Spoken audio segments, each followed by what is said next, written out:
Je vais vous présenter le modèle de traction engine que Vapeur 45 a réalisé en 8 exemplaires avec 2 équipes de 4 personnes qui ont réalisé leur machine. C'est un locotracteur, nous l'appelons traction engine. C'est une machine qui est chauffée au gaz et qui fonctionne à vapeur avec un réservoir de gaz ici sur lequel on peut remplir, on peut régler la sortie de gaz. Ça vient chauffer via un brûleur la chaudière. Dans la chaudière, il se trouve de l'eau qui va être chauffée jusqu'à obtention de la vapeur. On ouvre ici le robinet pour envoyer la vapeur à travers un huileur. Ça arrive à la distribution du moteur.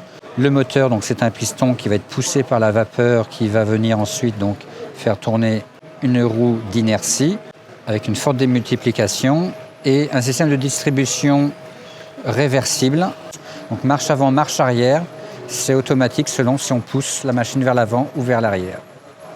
Ici, on a un système de direction qui est traditionnel, réalisé comme sur les vraies machines, avec une chaîne et une vis sans fin.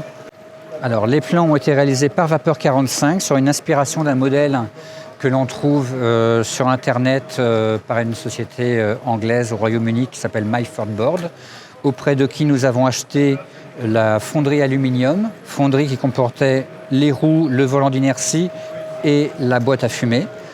L'intégralité du reste a été réalisée par Vapeur 45 en ajustant les dimensions du modèle original qui était en anglais à des mesures métriques.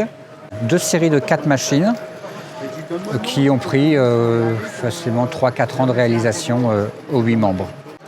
Alors, si on remplit le réservoir d'eau complètement, on risque d'avoir des soucis au démarrage parce que l'eau va être évacuée dans le moteur au lieu d'avoir de la vapeur. Un écrou molleté avec un joint, donc on n'a pas besoin de serrer avec une clé plate. On vient juste venir plaquer le joint sur la chaudière. On a un réservoir d'huile.